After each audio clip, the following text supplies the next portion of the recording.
It is the 11th of June, 1157, on marshy ground outside a Slavic stronghold called Brandenburg, and a Saxon count named Albert has just won the fight of his life. His rival, a Sclavonian prince named Jaxa of Köpenick, is gone from the field. The old Haveli fortress that gave this land its name is his. Albert is nearly 60 years old. He has spent almost 4 decades clawing this ground away from Wends, rival dukes, and his own cousins. And on this particular afternoon, standing in mud that will one day sit in the middle of Berlin, he finally gets to use the title he's been circling for years. Margrave of Brandenburg. Not count, not duke. Margrave, from the German markgraf, meaning count of the border. The man the emperor trusts to hold a violent, contested frontier with more authority than an ordinary count is normally allowed to carry. It is, by any honest measure, one of the most important jobs in the entire Holy Roman Empire. Over the next 2 centuries, the men who hold Albert's exact title will end up helping choose emperors themselves. And in his entire life, in every surviving document that names him, Albert the Bear is never once called a Marquis. This is not a small linguistic footnote. This is not a coincidence of regional dialect. This is not the empire simply forgetting to invent a word. This is the story of 2 completely different answers to the exact same problem. One from France, one from Germany. And if you've ever wondered why English peerage has a Marquess and German nobility never quite did, you're about to find out the office was never missing. It just never picked up the French name for itself. And by the end of this video, you'll know the name of a country that's still, right now, on a map, quietly wearing this exact title as its entire national identity. To understand why Albert never got that fancier-sounding title, you have to go back roughly 350 years before him, to the reign of a much bigger emperor, ruling a much bigger, much messier problem. Charlemagne's empire, at its height, was enormous. It was also surrounded, on nearly every side, by people who wanted to take pieces of it. Magyar raiders in the east, Breton resistance in the west, Slavic tribes pressing from the northeast, Muslim forces across the Pyrenees to the south. An ordinary count governing an ordinary inland county simply wasn't built for that kind of pressure. He had one job, one garrison, one set of walls to worry about. So Charlemagne and the Carolingian rulers who came after him built something else. Along every dangerous edge of the empire, they carved out special frontier provinces, called marches, from the Latin marca, meaning border territory, and they put a different kind of official in charge of each one, someone who could command several counties at once, if the situation demanded it, someone whose whole job was holding a line the rest of the empire could sleep behind. In the Latin paperwork of the day, this official had a title, Marquio, Frontier Commander, Border Prefect. And here's the fork in the road you need to keep in your head for the rest of this video, because that one Latin word went on to have 2 completely separate lives. West of the Rhine, in the lands that would become France, Marquio got run through Old French and came out the other side as Marquis, and eventually Marquis. East of the Rhine, in the lands that would become Germany, the same job got a different name entirely. Not borrowed from Latin at all, but built out of native German pieces. Mark for the border territory itself, graf for count. Push them together and you get markgraf. Same office, same responsibility. 2 languages that never agreed on what to call it. The authority behind that word was real too, real enough that Latin records occasionally called a margrave a markherzog instead. Literally, mark-duke. Because a margrave commanding several counties at once could carry almost as much weight as an actual duke. Historians who've traced how these Carolingian frontier commands broke down and reshaped themselves across post-Carolingian Europe. Chris Wickham's work on the period is a good place to start. Treat this margrave to marquis split as one of the clearest examples of a single Carolingian office surviving in 2 completely different forms, depending purely on which language got there first. And if you look at what the Germans called their dukes, the rank directly above margrave. You'll notice the exact same pattern one level up. In French, duc comes straight from the Latin dux, military leader. Simple, direct borrowing. But the German word, Herzog, doesn't touch Latin at all. It comes from Old High German Herzoggo, literally, the one who leads the army. Same job, same idea, built from scratch, in German, out of German words. That's not a coincidence. And it's the pattern that's about to explain everything that happens to Albert's title over the next 2 centuries. Because while France kept borrowing its aristocratic vocabulary from Rome, the German lands, over and over, just kept building their own. Push past the margrave for a second, and you can see the same pattern running through the entire German aristocratic ladder. Landgraf, Count of the Land. Pfalzgraf, Count Palatine, the count who answered directly to the king's own household. Burggraf, Count of the Castle. There were even smaller, stranger ones. Wildgraf, Count of the Wild Forest Lands. Waldgraf, Count of the Woods. Every single one of them built the same way, a job description welded onto the native word graf. Not one of these titles reaches back to Rome for its vocabulary.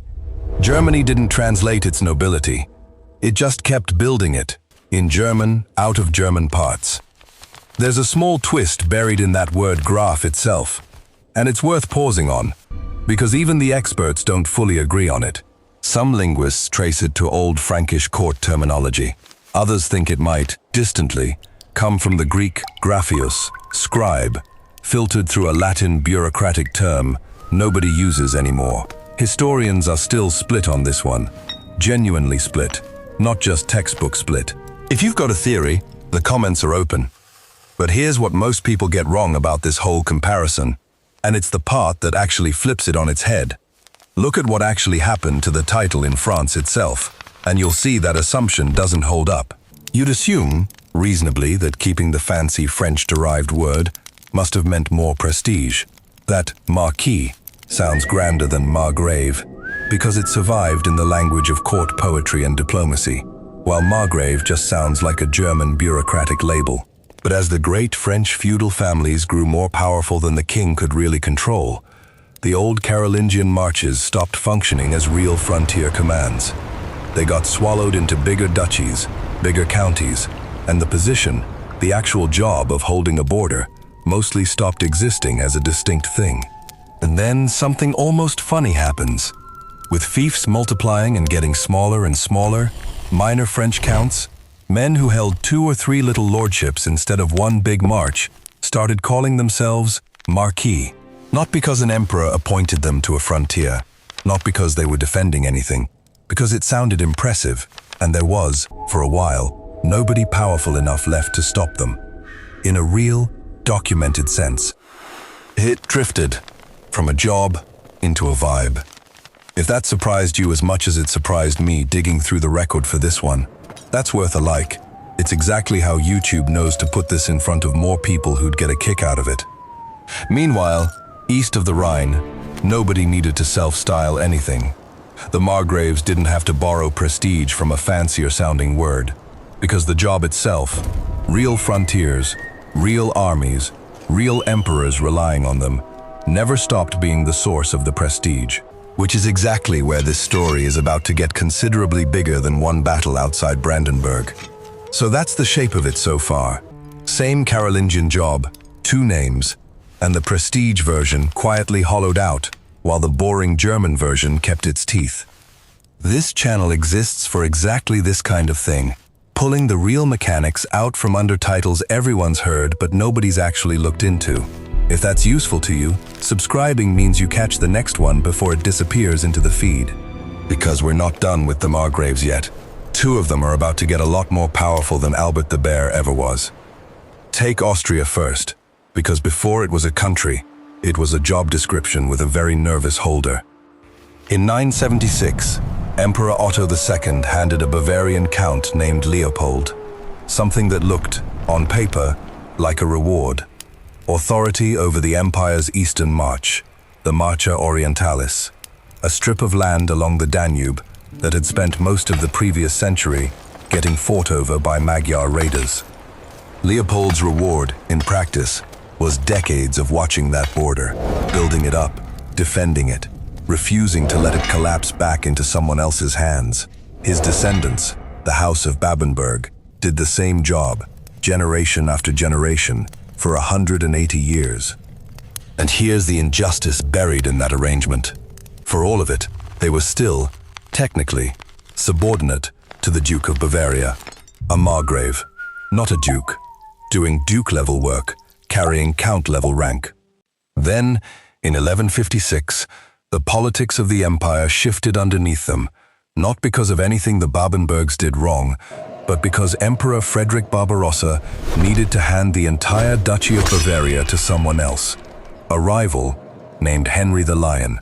The Babenbergs lost Bavaria, but Barbarossa didn't leave them with nothing. He issued a document called the Privilegium Minus, and with it elevated the reigning margrave, Henry II, known by the nickname Jasomyrgott, into complete independence, no longer a subordinate territory, but its own duchy, answering to no one but the emperor himself. A demotion from one direction became a promotion from the other. You can still find that exact moment sitting inside a word you already know.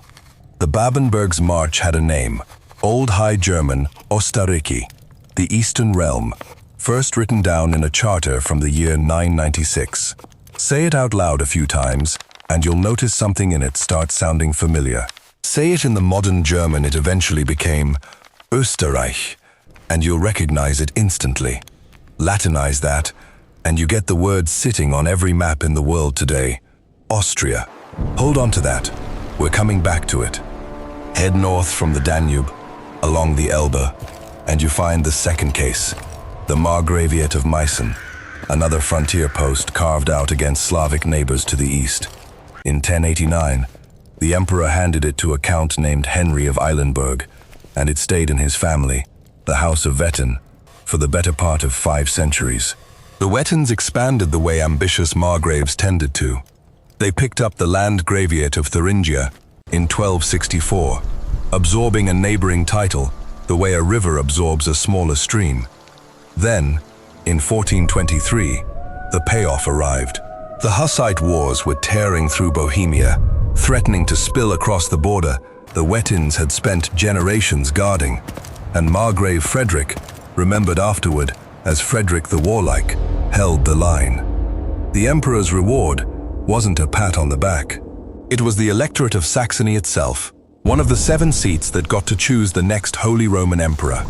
A border count's family, a Danube frontiers family, both of them starting in the exact same unglamorous slot Albert the Bear held outside Brandenburg, watching an edge, bleeding for ground nobody else wanted to defend, and both, eventually, ending up somewhere far closer to the center of imperial power than Margrave ever sounds like it should allow.